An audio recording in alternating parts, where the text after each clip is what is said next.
All right, go ahead and tell us who you are. I'm Brian Monge, spelled Monge.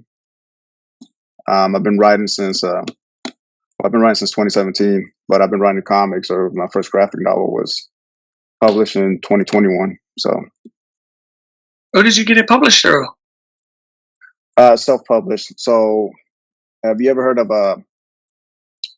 Ingram Spark? No, what is that? It's like it's basically you go online, you can publish your books through it, and it's kind of like Amazon, where if the customer buys it, they print it by like that. They print it as it's bought, versus going to like a printer or a print press and getting it, paying like what, like I think it was like 800 when I was trying to get my first books, and that was like back in 2017, 2018. I'm sure the prices are way more now. So Oh yeah. yeah, so it's called Ingram Spark. And they actually through Ingram Spark, you can actually, it goes through like Amazon, goes through like Barnes and Noble's online, not in the bookstore and all that. So and if I want to print my own books and get them shipped over here and take them to like a Comic-Con or like a farmer's market or whatever the case, I can do that. If I want to print out 20, I can do that. If I want to print out 5, I can do that. If I want to print out 100, I can do that. Obviously, the cheaper it is per book. So, but yeah, it's okay. It's I don't really like the customer service, if I'm being honest. I like if I'm troubleshooting, I want to call and be able to speak to someone, and it's just emails after emails, and it's not immediate. You have to wait till the next day for them to reply, and that's my only thing that I don't like with them. So, Do you get to pick out different papers? You get to pick out cover stock and I think so. I think I remember seeing an option. So when I printed out my first graphic novel, The Christmas Bandits, I actually had it printed. I went to a printer press in Nashville because I was living in Kentucky at the time. And I also had some printed up through Ingram Spark, and they mailed it. Because the problem was Comic-Con was coming up. I only had like a few days, and it didn't look like Ingram Spark was going to get there on time. So I had to go find like a press to actually like print it out like quicker, so I can have a time, for Comic-Con. And I actually like the paper quality, and the colors just was more vivid, more vibrant with the actual print press through Ingram Spark. It's more dual, but it's cheaper through them. So they're probably doing it like digital printing, yeah, maybe. What state are you in? Maryland. Maryland? Yeah, I was living in Texas for a minute. A bunch of indie comic creators I know in Texas. Really? It's yeah, I went to network. I've met a lot of creators. Actually, when I was there, I was networking, but more with like there's a lot of more film stuff going on in like San Antonio. San Antonio's coming up because I was living in San Antonio and Austin. Austin like is pretty well known for films. So I've always wanted to like work on my writing. So I would write like short scripts for like short films while I was there. But now that I'm back in Maryland, I'm focusing on just writing scripts for comics and graphic novels, and I think I'm gonna stay here for a bit, see how it goes. So,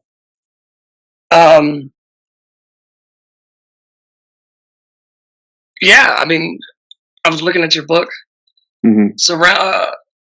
Surrounded in the Smoke. Do you do the art too, or do you hire somebody for the art? No, I hire somebody for that. Yeah. Oh, you're talking about the mystery surrounding the Smokies, or yeah, sorry. Yeah, mystery surrounding the Smokies. Yeah, man, I wrote this back in 2021. That script. So sometimes I go back. I'm still working with the artist. I got the ink done. I got the colors done, and right now we're doing the lettering. And so, what I do is what I've been doing with the past few months with each artist. I'll pay him I'll pay him like 5 pages a month. This is it's more affordable that way. I gave him a down payment, like a deposit at first, a big chunk, and then afterwards, as we went by, I just paid him, every 5 pages, and that's with the dialogue with the lettering, I'm doing every 20 pages as of now. So nice. Yeah. Actually, Uh, I'm working on 2 books. I didn't send you the other one because I don't have the front cover or the cover done yet. But I got 2 artists working on each book. So one is the inker and one is the colorist, and they all 4 by chance just happen to be from Brazil. So it's and yeah, it's been a fun Yeah, experience. it's a lot of talent in Yeah, Brazil. yeah. Um, do you kickstart these after you complete them? No, no, no, no. I just don't.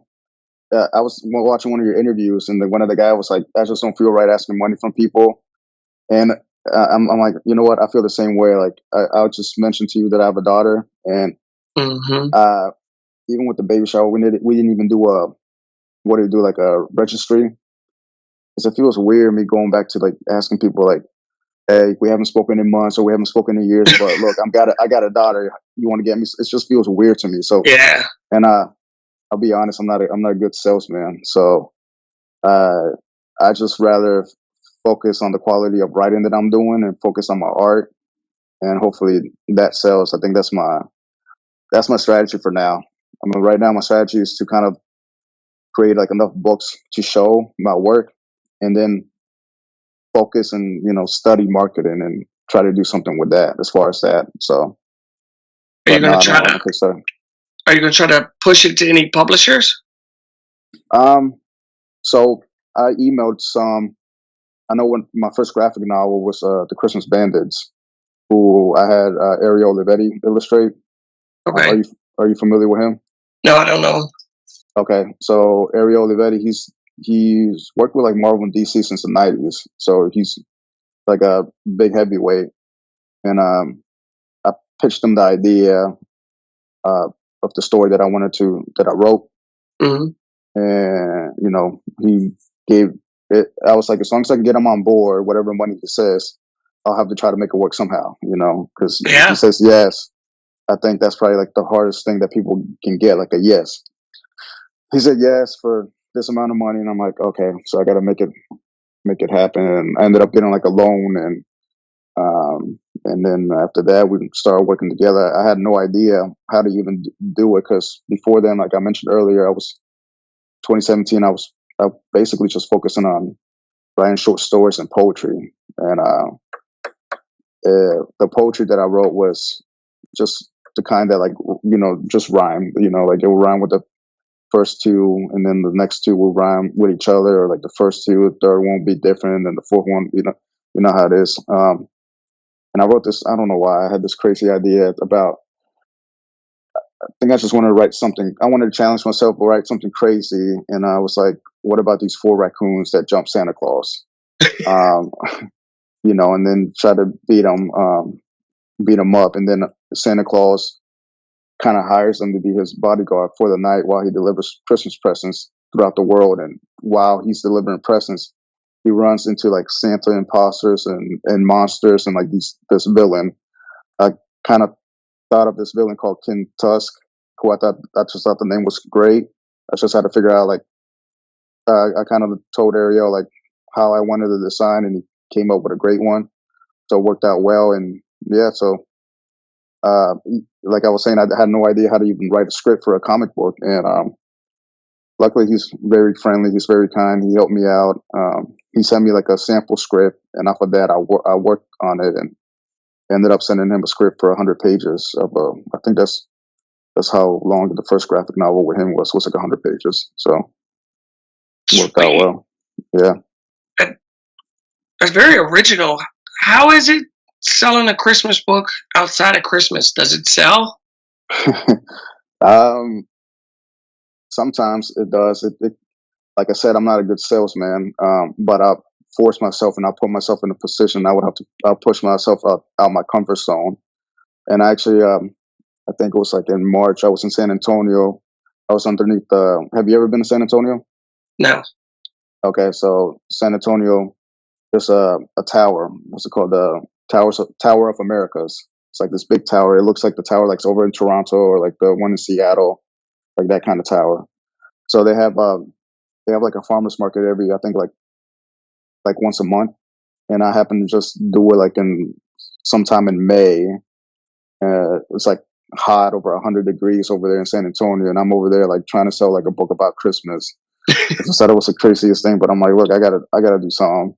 And then I got a children's book that's it's called Christmas Adventures that I collaborated, or I got Alejandro Mesa from Colombia. I hit him up on Instagram. I found him on Instagram, saw his account, told him I like this work, and we talked numbers and made it work, and we worked together, and I got that published. So and then I got 2 Christmas books I'm trying to sell over there, and but I mean the great thing is, sometimes we meet great people like at the farmers markets, at Comic Cons, other likewise individuals who like create. Maybe it's not comics, but they like to create art in other forms and mediums. So it's cool meeting up with them. Just like you, you got your podcast, and I'm sure. Do you create art? Do you create No, I don't. Surprisingly, I don't. Really? I don't have a comic book. I'm just a fan talking to creators. Yeah. Yeah, that's how this whole thing started. I was wondering how you started. Just kind of wanted to interview like indie artists like that. Yeah, I mean, just get a. The hardest thing is setting up the YouTube channel and putting stuff out regularly. Yeah. With life going on and just everything else, Mm-hmm. it's hard to keep a consistent schedule all the time. Are there like a lot of like independent artists where you live? Here in Florida, oh yeah, you could probably throw a rock and hit 2 easily. Really? So did you just like end up meeting like a bunch of people, and then you're like, you know what, let me reach out and see who else is out there? Yeah, it was kind of started off as I was a fan, read the book, and then I started talking to the creator. And then once when I interviewed one creator, all the others just followed. Oh, nice. And I work at a printer during the day that just happens to print Indiecomics. So kind of got, That's awesome. I get to look at people's books before I reach out to them and see if they want to do the interview. So have you had people that come that have printed their books there, but you have no idea who it is, but once you see the book there, you reach out to them and interview them? Yep. Really? It's cool. What Comic Cons you got planned this year? So, like I mentioned to you earlier, I just had my daughter born.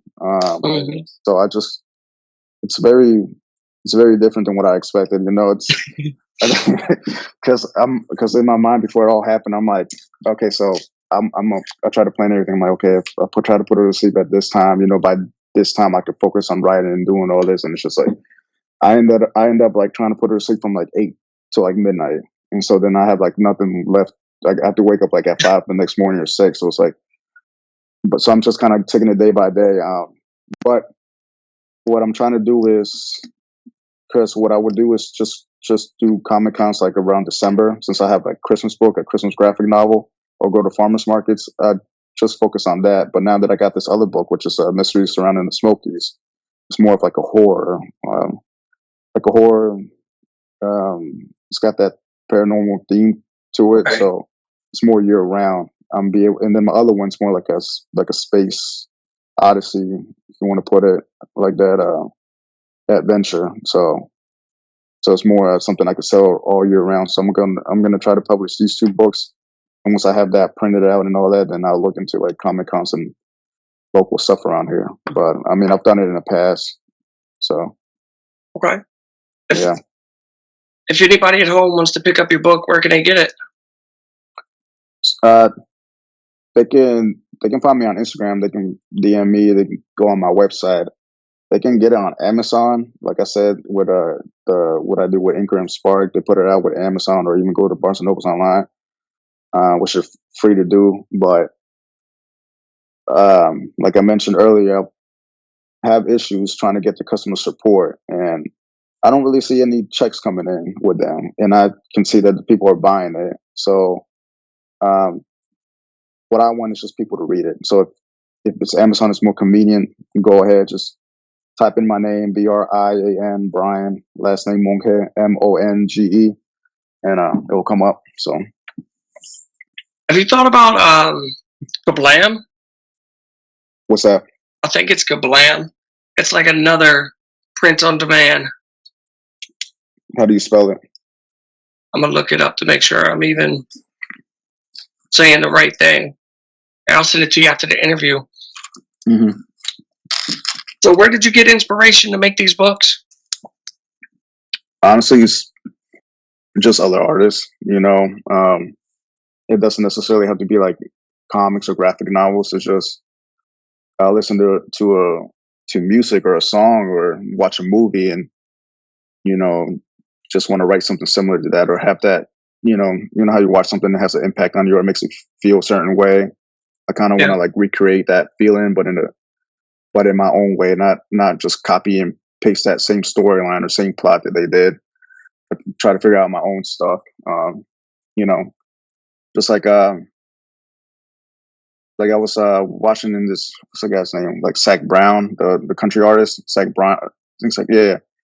So he got this song called like 8 Ball, and in the music video, it's got Matthew McConaughey in it. And being from San Antonio, everybody over there loves Matthew McConaughey. He lives in Austin and all that. They even bought his book called The Green Something. I can't remember. I'm bad with names and titles and all that. But he's in the music video, and just music videos are 3 minutes long. But even within those 3 minutes, there's like a story going on, and it's about a dad showing his son how to play pool. And the first clip, the son is like 8 years old, 10 years old the most. Then the next clip, it switches to him being a teenager playing pool, and he's teaching his son how to play pool. But the song's called like things called like 8 Ball, and it's saying like my dad was a gambling man, and so it's showing you that he's just trying to be a good father, but he obviously has some things inside, like he's got gambling issues or whatever the issues is that he can't always be the best father, and in the end he gets beat up because he's got some guys at the bar that he owes money or so, and then the son tries to jump in, and that's just kind of like, man, I want to just the whole dynamic or the relationship with the son and the father. I wanted to kind of recreate that in my stories or one of my stories. So it's like little things like this that I put in my back of my head, like filed in the back of my head. And it's just kind of like whenever I have another story I might write, I might want to incorporate that into a character to create like depth or something. So it's just, listen to the Beatles, they'll say something, and I was just like, okay, well, let me try to write something about that. So. Is there anything you want to say before we go? No. And the name of that company is called Comic Wellspring. I sent you a link. It's not Kablam. I don't know what the hell I was thinking with Kablam. Yeah, just send it to me. I'm trying to think of. I don't know what else. It was like 20 minutes passed by real quick, didn't it? Yeah. Well, appreciate you taking the time to come talk with me. Yeah, no, I appreciate you, man. Like I know we were trying to figure out the time and all that, and you were able to work with me, so I appreciate that. And let me know if you need anything else from me. So. All right, man. Thank you. All right, thank you, sir. What? You mean you haven't subscribed to Comicchatauthority? Oh, come on, subscribe already. What are you waiting for? It's no big deal. Like, man, don't forget to tell him to hit that like button. Yeah, that too. Just subscribe.